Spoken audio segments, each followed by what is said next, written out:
Hi అండి. MBBS తర్వాత ఒక గవర్నమెంట్ జాబ్, అది కూడా 1,50,000 రూపాయలతోని శాలరీతోని మీకు జాబ్ వచ్చినట్లయితే, అది కూడా సెంట్రల్ గవర్నమెంట్ జాబ్ వచ్చినట్లయితే ఎలా ఉంటుంది ఒకసారి ఆలోచించండి. సో అలాంటి ఒక ఛాన్సే ఇప్పుడు మీకు నేను ఈ వీడియోలో చూపించబోతున్నాను. సో యూపీఎస్సి మనకి ఒక నోటిఫికేషన్ రిలీజ్ చేయడం జరిగింది. So combined medical services examination, so 2026 అనమాట. సో దానికి సంబంధించినటువంటి పూర్తి వివరాలు మనకి ఈ నోటిఫికేషన్ డాక్యుమెంట్లో ఉన్నాయి. ఇవి ఆల్మోస్ట్ ఒక 33 పేజెస్ పీడిఎఫ్ డాక్యుమెంట్ ఇది. అయితే ఈ నోటిఫికేషన్ వచ్చి కూడా చాలా రోజులు అవుతుంది. మార్చ్ 11న రిలీజ్ అయింది. అండ్ మనకి అప్లై చేయడానికి లాస్ట్ డేటు 31 మార్చ్. సో మనం కొంచెం లేట్ అయ్యాము.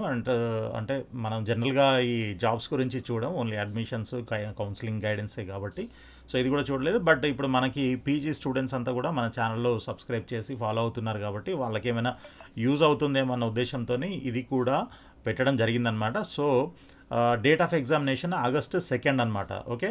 అయితే దీంట్లో మరి దీనికి క్వాలిఫికేషన్ ఏంటి అని అంటే, ముందుగా ఎంబీబీఎస్ పాస్ అయిన వాళ్ళు, అదేవిధంగా ఇప్పుడు ఫైనల్ ఇయర్ చదువుతున్న వాళ్ళు, ఫైనల్ ఇయర్ ఎగ్జామ్స్ రాయబోయే వాళ్ళు, రాస్తున్న వాళ్ళు, లేదా రాసి వెయిట్ చేస్తున్న వాళ్ళు కూడా దీనికి ఎలిజిబుల్ అనమాట.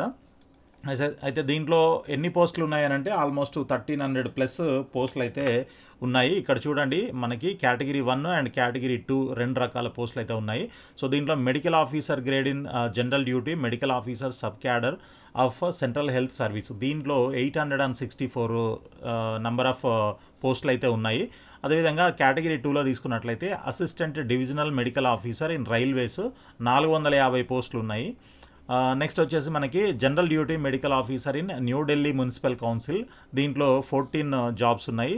నెక్స్ట్ ఫైనల్గా general duty medical officer grade 2 in municipal corporation of Delhi, దీంట్లో ఒక 30 జాబ్స్ అయితే అవైలబుల్గా ఉన్నాయి. సో మరి దీనికి క్వాలిఫికేషన్ చెప్పాను కదా, అదేవిధంగా మరి దీనికి అప్లై చేయాలంటే ఎలా అనంటే, మీరు యూపీఎస్సి వెబ్సైట్కి వెళ్ళండి. upsc.online.nic.in అనే వెబ్సైట్కి వెళ్ళినట్లయితే ఇక్కడ మీకు హోమ్లోనే క్లియర్గా ఇక్కడ ఉంటుంది. ఒకవేళ మీరు ఆల్రెడీ ఇంతకుముందు రిజిస్ట్రేషన్ చేసుకొని ఉన్నట్లయితే డైరెక్ట్గా లాగిన్ చేయండి.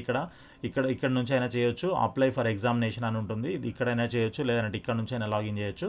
సో లేదు, ఇప్పుడే ఫ్రెష్గా మీరు ఇంతవరకు ఎప్పుడు యూపీఎస్సి సైట్లో మేము రిజిస్ట్రేషన్ చేసుకోలేదు అని అంటే, మీరు కొత్తగా క్రియేట్ లాగిన్ అని చెప్పేసి, క్రియేట్ అకౌంట్ అని చెప్పేసి ఇక్కడ మీరు క్లిక్ చేసి మీ అంటే ఇది వన్ టైం రిజిస్ట్రేషన్ అనమాట. ఇందులో రిజిస్టర్ చేసుకొని దాన్ని మీకు అక్కడ అవైలబుల్గా కనిపిస్తున్నటువంటి ఈ ఎగ్జామ్ ఏదైతే ఉంటుందో, సో ఈ ఎగ్జామ్కి సంబంధించి మీరు రిజిస్ట్రేషన్ ప్రాసెస్ అయితే కంప్లీట్ చేసుకోవచ్చు. ఓకే.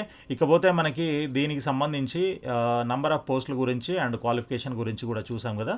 సో మరి అప్లై చేయడానికి ఫీజు ఎంత కట్టాలి అని అంటే, దీంట్లో ఉమెన్ క్యాండిడేట్స్కి, ఎస్సీ, ఎస్టీ అండ్ ఓబీసీ క్యాండిడేట్స్కి ఫీజు లేదు, 0 ఫీజు అనమాట. వీళ్ళు కాకుండా ఇంకా వేరే ఎవరైతే ఉంటారో వాళ్ళకి మాత్రం ఒక 200 రూపీస్ పే చేయాల్సి ఉంటుంది. ఓకే. అయితే ఇక మనకి ఏజ్ తీసుకున్నట్లయితే, ఏజ్ ఎలిజిబిలిటీ ఎంతవరకు ఉంటుందనంటే 32 ఇయర్స్ వరకు ఉంటుంది. అది కాకుండా ఇంకా ఈ ఈ medical officers grade in general duty medical officer sub cadre of central health service, the upper age limit must be not exceeded 35 years.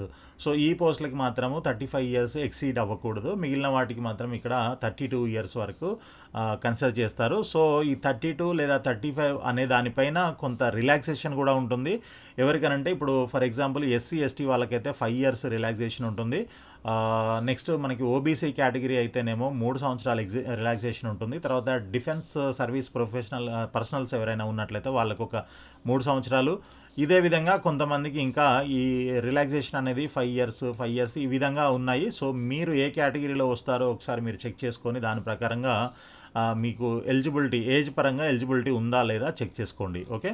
So next వచ్చేసి మనకి ఎడ్యుకేషనల్ క్వాలిఫికేషన్స్ ఆల్రెడీ చెప్పాను. ఎంబీబీఎస్ కంప్లీట్ అయిన వాళ్ళు కానీ, లేకపోతే ఫైనల్ ఇయర్ ఎగ్జామ్స్ రాస్తున్న వాళ్ళు కానీ ఎలిజిబుల్ అనమాట. సో ఆల్రెడీ రాసి రిజల్ట్ కోసం వెయిట్ చేసే వాళ్ళు కూడా ఎలిజిబులే.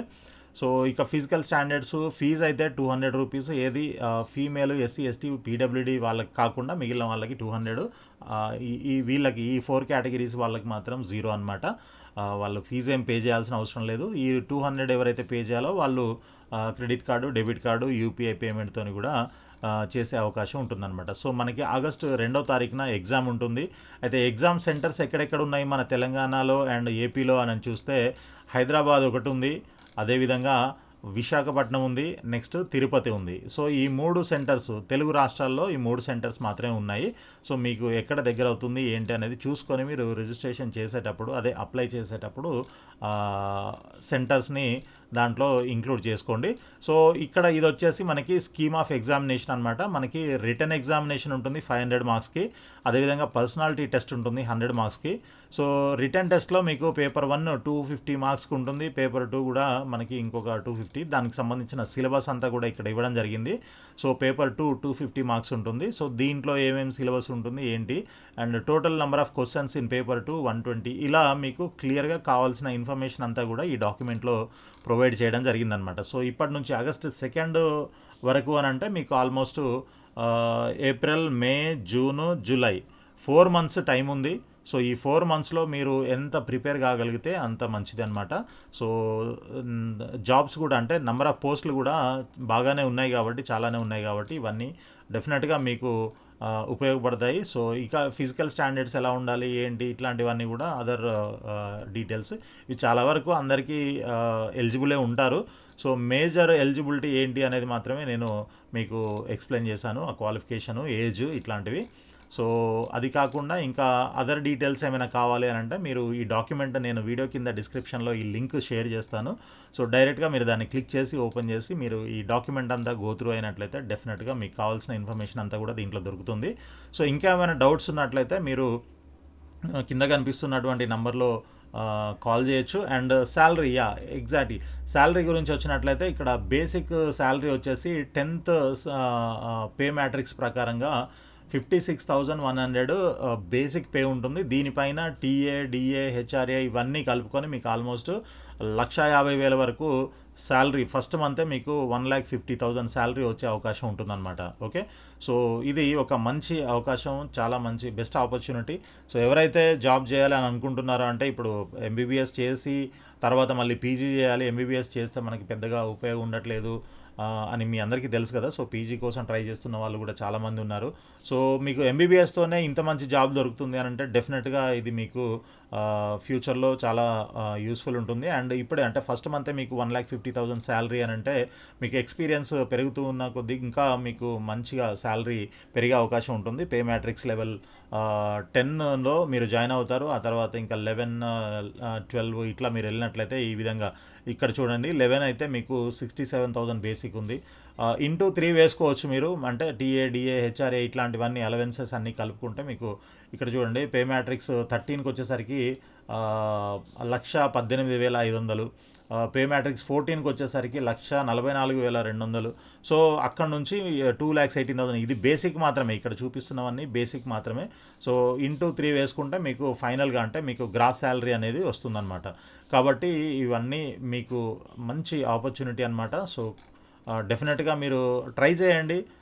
ట్రై చేసి ఇంకా 4 మంత్స్ టైం ఉంది కాబట్టి ప్రిపేర్ అవ్వడానికి. ఒకవేళ మీరు పీజీలో ఆల్రెడీ జాయిన్ అయిన వాళ్ళైనా చేసుకోవచ్చు, లేదు పీజీ సీట్ కోసం వెయిట్ చేస్తున్న వాళ్ళు, లేదా ఆల్రెడీ అయిపోయి ప్రాక్టీస్లో ఉన్న వాళ్ళు, లేదా ఎంబీబీఎస్ మాత్రమే అయిపోయి ప్రాక్టీస్ చేస్తున్న వాళ్ళు, ఇలా ఎవరైతే ఉన్నారో అంటే జస్ట్ క్వాలిఫికేషన్ మీకు మీట్ అయితే చాలు, ఆ క్రైటీరియా మీట్ అయ్యారు అని అంటే డెఫినెట్గా మీరు ట్రై చేసుకోవచ్చు.